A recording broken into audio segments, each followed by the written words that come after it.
जय शिवराय मित्रांनो, झोप सुधारण्यासाठी नैसर्गिक उपाय हवे आहेत का? मित्रांनो, तुम्ही झोपेमध्ये या कुशीवरून त्या कुशीवर सारखे वळवळत असता का? वेळेवर रात्री तुम्हाला झोप येत नाही का? डोळे बंद तरी तुमचा मेंदू चालू असतो का? किंवा सकाळी जाग आली तरी शरीर थकलंय असंच वाटतंय का? जर हे तुम्ही अनुभवत असाल तर मित्रांनो, तुम्ही एकटे नाही आहात. एक संशोधन सांगतंय भारतामध्ये 65% पेक्षा जास्त लोकांना झोपेची समस्या भेडसावत आहे. याचे दुष्परिणाम म्हणजे काय की जर आपली झोप नाही झाली ना तर दिवसभर थकवा जाणवतो, चिडचिड होते, एकाग्रतेचा अभाव असतो, आपल्या वजनामध्ये वाढ पण होऊ शकते आणि सगळ्यात शेवटी हार्ट म्हणजे मानसिक आजाराची शक्यता पण असते. म्हणून आम्ही सगळ्यांनीच झोपेची गुणवत्ता सुधारणं खूप गरजेचं आहे आणि ते नैसर्गिक पद्धतीने शक्य सुद्धा आहे. मग झोपेपूर्वीची सोपी आणि प्रभावी रुटीन कोणती आहे ती आपण पाहूया. पहा, आपल्या झोपेचं ठरलेलं वेळापत्रक बनवा. म्हणजे एकाच वेळेस झोपा आणि एकाच वेळेस उठा, त्याच्यामध्ये बदल करू नका. आपल्या मेंदूला प्रेडिक्टेबल पॅटर्न नेहमी आवडतो. म्हणजे तेवढं तो काय करतो, स्थिरतेचं सिग्नल आपल्याला देतो. दुसरी महत्वाची गोष्ट, आपला स्क्रीन टाइम कमीत कमी 1 तास अगोदर आपला मोबाईल, आपला टीव्ही, आपला लॅपटॉप हे सगळं बाजूला करा. कारण ह्या सगळ्या गोष्टी आपल्या मेंदूला उत्तेजित करत असतात. NLP काय सांगते, एक छोटासा मंत्र वापरा. NLP टीप असं म्हणते, स्विच ऑफ रिचार्ज हा मंत्र वापरायचा.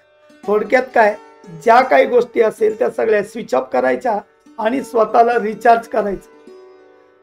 तिसरी गोष्ट अजून महत्वाची आहे की हलका आणि पौष्टिक आहार सुद्धा घ्या. उबदार दूध किंवा हळदीचं दूध किंवा एखादं सूप उपयोगी ठरू शकतं. चौथी गोष्ट आहे, शांत करणाऱ्या गोष्टींमध्ये मन गुंतवायचं आहे. मग शांत करणाऱ्या गोष्टी कुठल्या कुठल्या आहेत तर ध्यान करा किंवा मंद संगीत ऐका.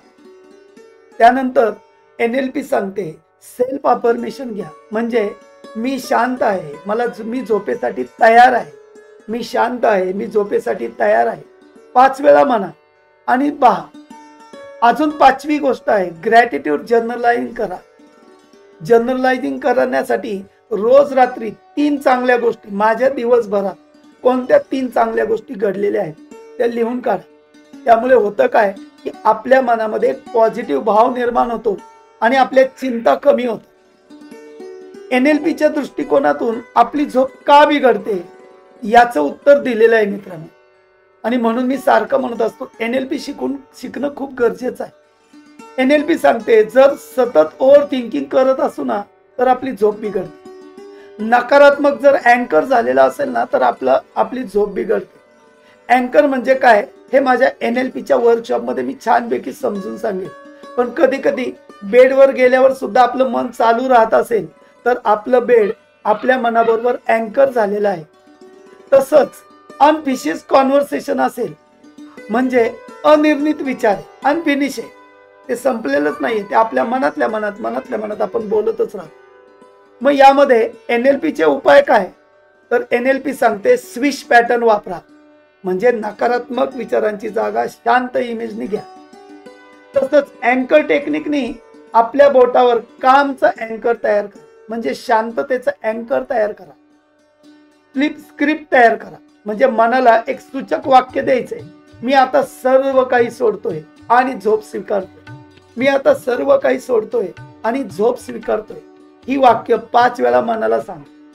मित्रांनो, चांगल्या नैसर्गिक झोपेसाठी कोणत्या गोष्टी कराव्यात आणि कोणत्या गोष्टी करू नयेत याबाबत पण NLP सांगते. तर NLP सांगते कोणत्या गोष्टी कराव्यात तर रोजचा एक ठरलेला रुटीन ठेवा. मग तो सकाळी उठल्यापासून संध्याकाळी झोपेपर्यंतचा आपला एक दिनक्रम ठरवायचा आहे. मेडिटेशन आणि डीप ब्रीदिंग करा. पहा, रोज 5 मिनिटं का होईना आपलं मेडिटेशन झालं पाहिजे किंवा डीप ब्रीदिंग, दीर्घ श्वसन 5 मिनिटं केलं पाहिजे. आपली झोप सुधारते की नाही पहा. बेडला फक्त आपल्या झोपेसाठी वापरायची. पहा, आपण आपल्या बेडवर दुसऱ्या कोणत्याच गोष्टी करायच्या नाहीये, झोपण्यासाठीच वापर करायचा आहे. झोपण्याआधी म्हणजे कॅफिनेटेड ड्रिंक्स अर्थात उत्तेजक जो द्रव पदार्थ आहे, मग तो चहा असेल, कॉफी असेल किंवा अजून काय असेल, ते टाळा. खोल संत श्वास घ्या. त्यामध्ये ब्रीदिंग टेक्निक वापरायचं आहे. 4-7-8 टेक्निक म्हणतात त्याला.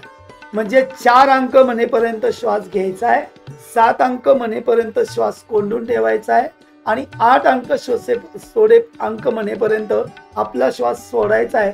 सोडताना तो आपल्या तोंडामध्ये स्ट्रॉ आहे अशी कल्पना करून स्ट्रॉनी जसा हवा बाहेर सोडतो तशी सोडा. अशा प्रकारे या गोष्टी जर तुम्ही केल्या तर तुमची झोप 100% सुधरेल. मित्रांनो, झोपेसाठी अजून कोणत्या गोष्टी करू नये तर त्यामध्ये पहिली गोष्ट आहे, झोपण्याआधी मोबाईल वापरणं बंद करा. दुसरी गोष्ट आहे, झोपण्यासाठी जबरदस्ती अजिबात करायची नाही. आपल्याला झोप येत नसेल तर मंद संगीत ऐका, वाचन करा, मी मगाशी सांगितल्याप्रमाणे ब्रीदिंग करा. रात्री खूप विचार करणं किंवा प्लॅनिंग करणं ताबडतोब थांबवा. मी उद्या काय करणार आहे, पुढच्या आठवड्यात काय करणार आहे, पुढच्या महिन्यात काय करणार आहे, हे झोपेच्या अगोदर विचार करणं बंद करायचं किंवा प्लॅनिंग करणं बंद करायचं. झोप लागली नाही तर आपलं फ्रस्ट्रेशन वाढून देऊ नका. त्याला आपल्या दुसरा उपाय करा. अरे मला झोपच येत नाही, मला झोपच येत नाही, आता काय करू. आणि म्हणूनच मी सुरुवातीलाच विचारलं की तुम्ही झोपेत वळवळता का, म्हणजे या कुशीवरून त्या कुशीवर. तर झोप लागली नाही ना तर मंद संगीत ऐका किंवा अफर्मेशन घ्या. झोपेपूर्वी भारी व्यायाम करणं पण टाळा. खूप दमवणूक करणार, आपल्याला अगदी घाम निघणारा असा व्यायाम करायचा नाही. मित्रांनो, लक्षात ठेवा, आपली झोप म्हणजे केवळ शरीराची विश्रांती नाहीये, ती आपल्या संपूर्ण आरोग्याची फाउंडेशन आहे. मग sleep is not waste of time. आपण कधी कधी म्हणतो झोपेला वेळ नको, झोपेत वेळ नको घालवायला. असं नाहीये. Sleep is not waste of time. It is how the body heals and the mind reset. आपली बॉडी आपल्यालाच हील करत असते आणि आपला माइंड रिसेट होत असतो. म्हणून मित्रांनो, आपल्या झोपेकडे लक्ष द्या. NLPच्या साहाय्याने आपल्याला आपली झोप सुधारता येते. कारण NLP म्हणजेच मनाचं वैज्ञानिक रिमोट कंट्रोल आहे. मित्रांनो, तुम्हाला सुद्धा या झोपेच्या समस्येला सारखं सामोरं जावं लागत असेल तर माझा 1-to-1 फ्री कॉल घ्या.